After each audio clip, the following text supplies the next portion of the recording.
Synonyms कितने easy हैं synonyms. हमें क्या है, आइल्स में अच्छे बैंड स्कोर लेने के लिए एटलीस्ट बेसिक सिनोनियम्स तो आने चाहिए, जो बेसिक हमारे वर्ड्स होते हैं उनके सिनोनियम्स। तो आज हम देखते हैं कि कौन से वर्ड्स हैं जिनके सिनोनियम्स हमें आने चाहिए, जो सिर्फ हमारी राइटिंग और स्पीकिंग में ही नहीं बल्कि हमारी रीडिंग में भी हेल्प करेंगे। क्योंकि अक्सर क्या होता है कि रीडिंग में हमारे क्वेश्चन में कोई एक वर्ड दिया होता है जिसका कि उन्होंने सिनोनियम दिया होता है रीडिंग पैराग्राफ में, लेकिन हमें वो सिनोनियम नहीं पता होता, जिसकी वजह से हमारा कंप्लीट क्वेश्चन गलत हो जाता है। सो यहाँ पर हम देखेंगे फर्स्ट एंशियंट, एंशियंट्स क्रिएचर्स। अगर आपको रीडिंग में एंशियंट क्रिएचर्स वर्ड दिया है तो आप देखिए कि कहीं आपको क्वेश्चन में या किसी लाइन में फॉसिल्स वर्ड तो नहीं दिया है। अगर ऐसा है तो डेफिनेटली वो उसका सिनोनियम ही है। दूसरा है एट रिस्क। एट रिस्क ये इसका जो सिनोनियम है वो हम अक्सर अपनी रीडिंग में देखते हैं, एटलीस्ट 90% रीडिंग्स में हम ये वर्ड देखते हैं, जो कि है वल्नरेबल। सो आप इसको याद रखिए कि एट रिस्क का हम क्या यूज़ कर सकते हैं, वल्नरेबल हम इसका वर्ड यूज़ कर सकते हैं सिनोनियम के तौर पर। थर्ड वन है ए साइकोलॉजिकल, साइकोलॉजिकल,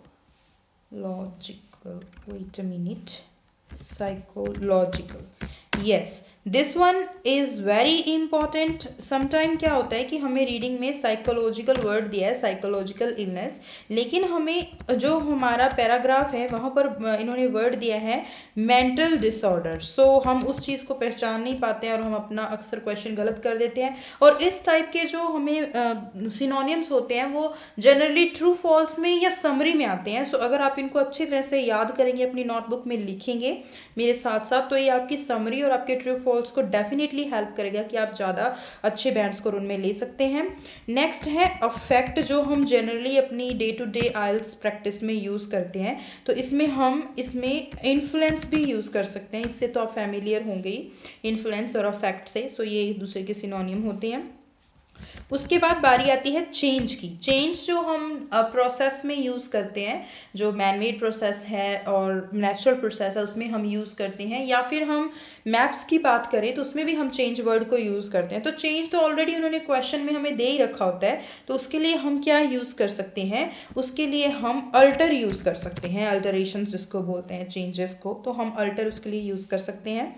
उसके बाद बारी आती है एडमिट की, like I would like to admit that. अगर हमें स्पीकिंग में ये वर्ड बोलना है तो उसके लिए हम यूज़ कर सकते हैं acknowledge, I would like to acknowledge that हमारी। देन उसके बाद बारी आती है affect the environment.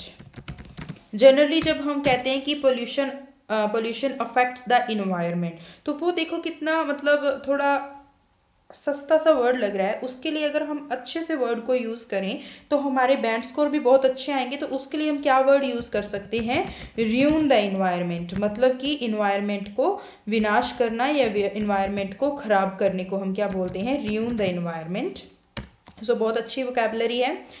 Next aggressive, ये भी हम डे टू डे अपनी स्पीकिंग में इसका जनरली हम यूज़ करते हैं, अग्रेसिव का अपनी स्पीकिंग में। There is a double ji not double R. So aggressive को हम अपनी डे टू डे लाइफ में यूज़ कर सकते हैं। इसके लिए हम क्या यूज़ कर सकते हैं, असर्टिव और pushy. Pushy is a kind of informal word, तो आप इसे अपनी स्पीकिंग में यूज़ करें तो ज़्यादा बेटर है। इसके लिए जब क्वेश्चंस होते हैं कि are you a polite person and how do you maintain your politeness in harsh situations, so इस टाइप के अगर क्वेश्चंस को हमें आपने अग्रेसिव वर्ड यूज़ करना है तो आप assertive nature, you could say I have assertive kind of nature, right. उसके बाद हेल्प, हेल्प जो बहुत ही कॉमन सा वर्ड है लेकिन इसके जो सिनोनियम्स हैं ज़्यादातर स्टूडेंट को नहीं आते हैं, तो इसके लिए सिनोनियम है असिस्ट एंड एड। ये आपको बहुत, असिस्टेंस भी आप यूज़ कर सकते हैं, let me right it here. Assistance भी आप यूज़ कर सकते हैं कि कोई भी जैसे गवर्नमेंट ने कोई फाइनेंशियल असिस्टेंस दी है किसी एनजीओ को या कुछ भी आपको लिखना है तो आप ये वर्ड्स को यूज़ कर सकते हैं। असिस्टेंस के बाद इनके बाद आता है वर्ड ए स्ट्रॉन्ग कनेक्शन। से यूजुअली स्टूडेंट क्या लिखते हैं, a strong connection, assistance. I think here it is some problems. Then we can write here a strong connection. So a strong connection के लिए a very close relationship, you can use this word, a very close relationship. उसके बाद बारी आती है हमारे next जो synonyms हैं उनकी। तो हम जैसे कि यूज़ करते हैं हमारे टास्क 1 में एनुअल वर्ड, उसके लिए हम क्या यूज़ कर सकते हैं, ईयरली एंड पर ईयर। ये बहुत ही अच्छे वर्ड्स हैं, अगर आपको रिपीटिशन अवॉइड करना है तो आप इन वर्ड्स को अच्छी तरह से यूज़ कर सकते हैं, annually and per year, wait, per year. तो आप इनको बहुत अच्छी तरह से इन वर्ड्स को यूज़ कर सकते हैं। उसके बाद द राइस, राइस इससे तो हम एवरीवन इस चीज़ से फेमिलियर होगा कि राइस को हम इंक्रीज भी लिख सकते हैं और एक ग्रोथ भी लिख सकते हैं। इसके लिए हम, ये बहुत ही कॉमन से वर्ड हैं, ये एक दूसरे के सिनोनियम है जो हमें टास्क 1 में बहुत ज़्यादा ज़रूरत पड़ती है इनकी। इसके बाद एंटीसिपेट, एंटीसिपेट जो है हम फॉलोअप क्वेश्चंस में बहुत ज़्यादा यूज़ करते हैं, या हम जब फ्यूचर का टास्क 1 लिखते हैं तब हम इसे यूज़ करते हैं। तो एंटीसिपेट की जगह पर आप क्या यूज़ कर सकते हैं, फोर शेडो। सो इसे एक टाइप का अनफॉर्मल वर्ड भी यूज़ किया जाता है उसके तौर पर भी। तो जब आप कभी क्यू कार्ड की बात करो, कोई क्यू कार्ड आपका फ्यूचर में है, तब आप इसको वर्ड को अगर यूज़ करते हैं तो ये आपको बहुत अच्छे बैंड स्कोर प्रोवाइड करता है। एबनॉर्मल, एबनॉर्मल पर्सन हम कहते हैं कि आई डोंट लाइक एबनॉर्मल, या कोई थिंग्स हो सकती हैं, समटाइम एबनॉर्मल सिचुएशन हो सकती है, तो उसके लिए हम वर्ड यूज़ करते हैं अनयूजुअल, जो बहुत ही एक इफेक्टिव वर्ड है। अनयूजुअल वर्ड हम उसके लिए यूज़ करते हैं। Attack, it is also kind of another word that helps you up to a great extent. Attack का मतलब होता है assault. amusing, amusing, that's really, जब हम do you like to crack joke with your friends or do you like to make your friends more laugh, तब हम जब इस टाइप के क्वेश्चंस आते हैं जो पार्ट 1 के हैं, तब हम बोल सकते हैं amusing, funny या फिर humorous। इसके लिए हम humorous वर्ड को भी यूज़ करते हैं। नेक्स्ट हमारा है 17 नंबर सिनोनियम जो बहुत ही इंपॉर्टेंट है, वो है एम्बिशियस। एम्बिशियस, इसके लिए हम क्या यूज़ कर सकते हैं, एस्पायरिंग। सो ये सब जो वर्ड्स हैं ये मैं आपको इसलिए बता रही हूँ ताकि आप अपनी राइटिंग में भी अपने रिपीटिशन को अवॉइड करें, अपनी स्पीकिंग में भी रिपीटिशन को अवॉइड करें, प्लस जो आपकी जो रीडिंग स्किल्स है वो और भी ज़्यादा इन्हेंस हो जाएं, ताकि आपको बेसिक अगर चीज़ का पता होगा देन ही आप बिगनर से इंटरमीडिएट से एडवांस लर्नर बन सकेंगे। अगर इन चीज़ों को आपको पता नहीं, आप इनको इग्नोर करेंगे तो कहीं ना कहीं जाकर ये आपको प्रॉब्लम ज़रूर करेंगी। एम्बिशियस, उसके बाद है आफ्टर। आफ्टर को हम जैसे प्रोसेस में यूज़ करते हैं आफ्टर को, तो उसको हम फॉलोइंग भी यूज़ कर सकते हैं और नेक्स्ट लिख कर भी यूज़ कर सकते हैं। इसे हम टास्क 2 में भी यूज़ करते हैं, प्रोसेस टास्क में भी यूज़ करते हैं।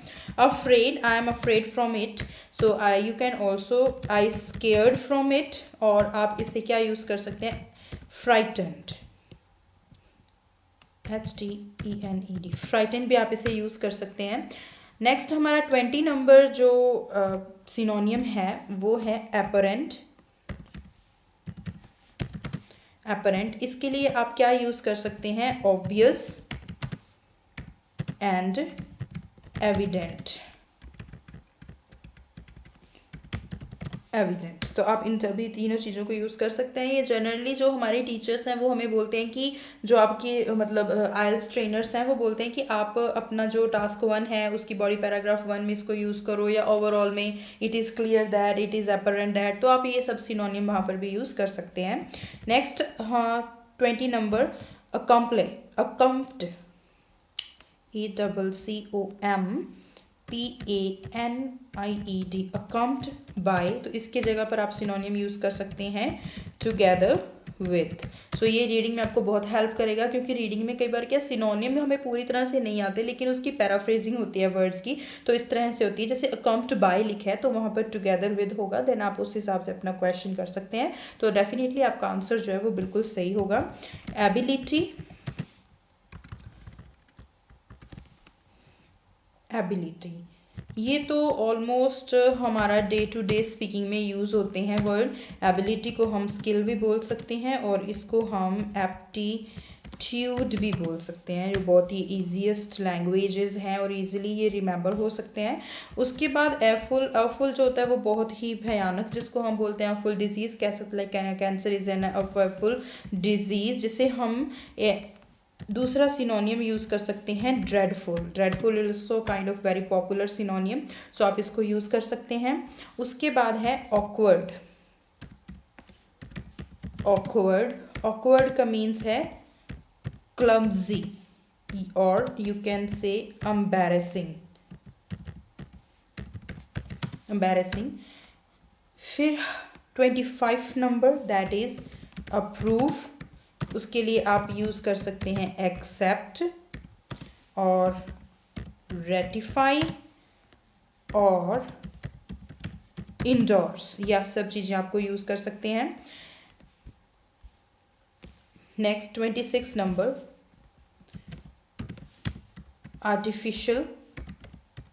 आर्टिफिशियल की जगह पर आप फेक यूज़ कर सकते हैं, अगर फेक लिख रहे हैं तो उसकी जगह पे आप आर्टिफिशियल यूज़ कर सकते हैं। सिंथेटिक आप वर्ड यूज़ कर सकते हैं, जो बहुत ही पॉपुलर वर्ड है सिंथेटिक, बट इसे कोई लिखता नहीं बिकॉज स्टूडेंट्स को इसका यूज़ नहीं आता है, कई बार सोचते हैं कि क्या पता ये सही है या गलत, तो इसके लिए आप फॉल्स भी लिख सकते हैं। Like why do you prefer online shopping, then आप कह सकते हो no online shop, by doing online shopping we may get some false products और we may get some synthetic products, so you can use this type of vocabulary.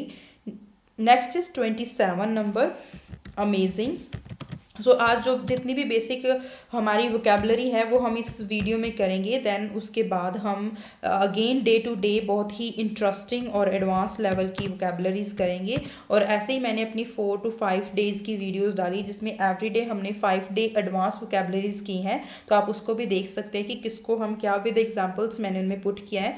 So you can check that in my playlist vocabulary, so you can also check that. So astonishing, you can say amazing, fantastic and astonishing. There is some mistake as, so laptop भी हमें बता देता है कि आप mistake कर रहे हैं। So astonishing, fabulous and wonderful, ये चीज़ें, ये जो सिनोनिम्स हैं या ये जो वर्ड्स हैं ये हम स्पीकिंग में ज़्यादातर यूज़ करते हैं जब हम क्यू कार्ड बोलते हैं, लाइक केक का कि describe a time you received a free cake और describe a time when you receive free gift, then you can use this kind of words because हमें 1 2 3 या 4 वर्ड्स में भी उस प्रोडक्ट के अच्छे से उसकी मतलब उसको बताना होता है कि ऐसा है और ये प्रोडक्ट मुझे बहुत अच्छा लगा, वो देखने में ऐसा था। तो अगर हमें एक ही वर्ड आएगा तो हम उसको कैसे एग्जाम्पल के सामने एक्सप्लेन कर पाएंगे, एग्जामिनर के सामने, और कैसे हम बैंड स्कोर ले पाएंगे। सो हमें क्या करना है, हमें एटलीस्ट हर एक वर्ड के 3 सिनोनियम आने चाहिए ताकि हम आगे जाके अटके ना। सो 28 नंबर है एम्पल। एम्पल ये बहुत ही कॉमन है, इसके लिए हम क्या यूज़ कर सकते हैं, इनफ यूज़ कर सकते हैं या फिर सफिशिएंट हम इसके लिए भी यूज़ कर सकते हैं। इसके लिए एक बहुत ही न्यू एडजोरम, एडजोरम जो है वो हमारा एक न्यू हम कह सकते हैं कि एडजोरम न्यू सिनोनियम है जिसे आप यूज़ कर सकते हैं। आप इसे यूज़ करके देखिए, डेफिनेटली ये आपके बैंड स्कोर्स में थोड़ा डिफरेंस लेकर आएगा। देन एक्टिव, इससे तो हम बहुत ज़्यादा फेमिलियर हैं, दैट इज़ एनर्जेटिक। ये मैं आपको इसलिए करवा रही हूँ क्योंकि कई बार हमें जो हमारी रीडिंग है उसमें बहुत ज़्यादा प्रॉब्लम आ जाती है इन वर्ड्स की वजह से, और हम जल्दी जल्दी हमें टाइम मैनेज करना है तो हम इन्हें वेट अ मिनट प्लीज़।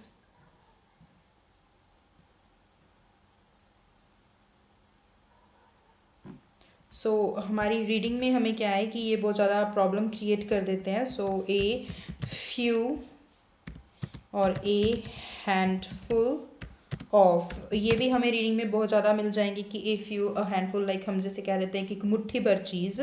सो ये भी हमें रीडिंग में हेल्पफुल करती है, इवन ये हमें राइटिंग में भी बहुत हेल्पफुल करती है। सो आप इसे यूज़ कर सकते हैं। नेक्स्ट है हमारी अचीवेबल, इसको हम किस लिए यूज़ कर सकते हैं, रियलिस्टिक के तौर पर यूज़ कर सकते हैं अचीवेबल।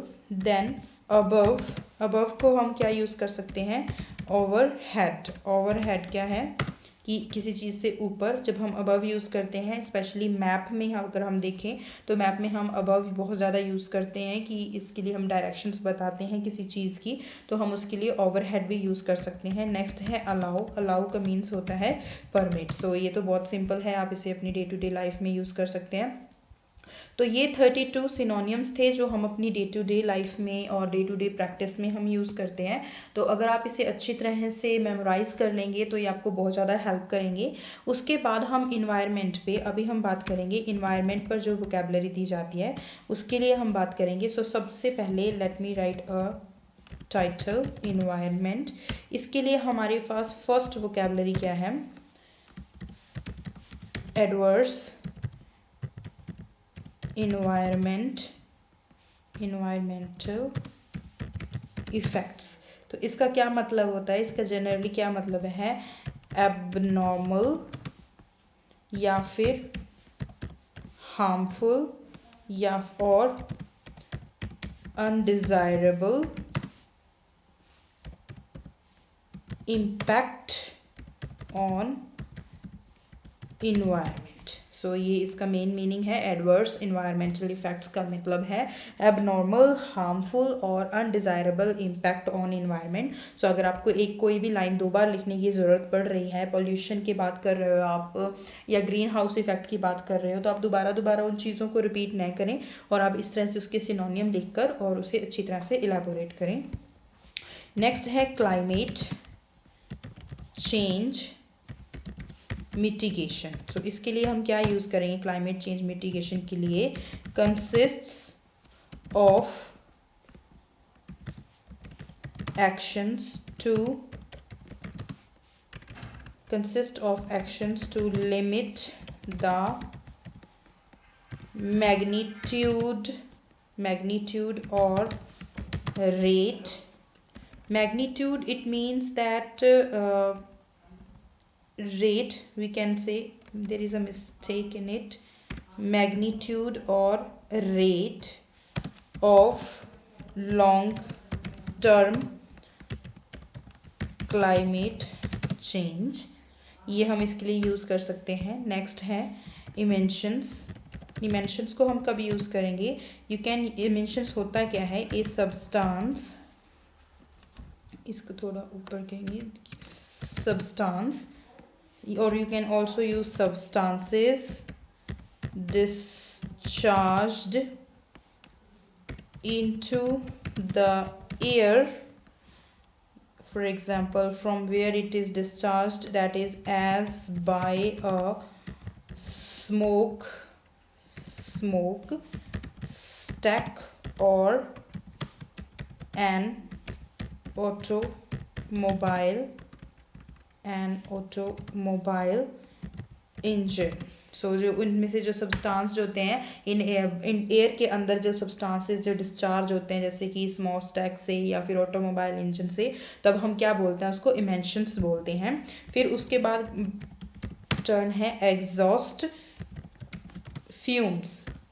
एग्जॉस्ट फ्यूम्स क्या होती हैं? ये होती हैं gases ejected from an engine as waste products. Next है to conserve energy. So इसका मतलब to conserve energy like use energy carefully in order to prevent loss or waste. And next and last one है toxic, that is containing poisonous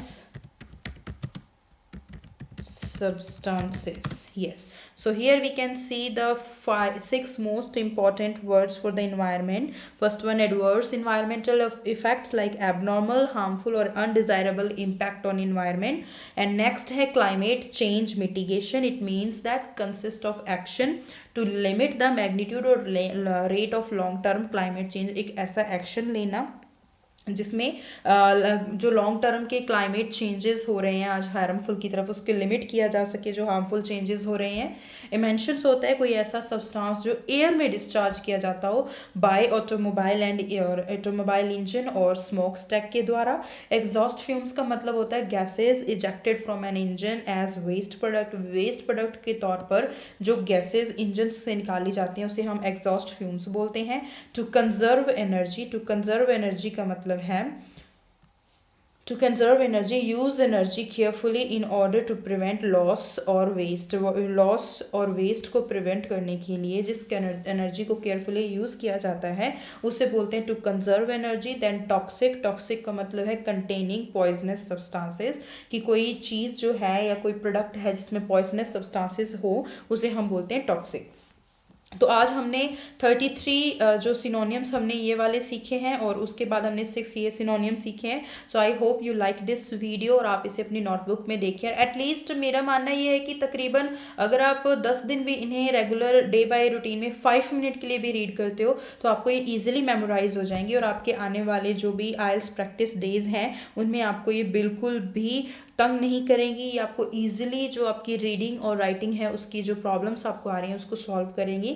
So like this and share this video with your friends and comment करके मुझे ज़रूर बताना कि ये video आपको कैसी लगी। And I will also upload another videos and जिन्हें अच्छी एडवांस वोकेबलरी चाहिए तो आप मेरी दूसरी वीडियोस को भी देख सकते हैं। They are also equally powerful as this video. So let's meet in another video. Subscribe my channel for getting more updates on cue card writing and other IELTS material, as well as you can also contact with me on an Instagram. My Instagram ID I have mentioned in the description box and my Telegram ID as well. You can also join the group on Telegram for chat and for getting more updates on it. So thank you.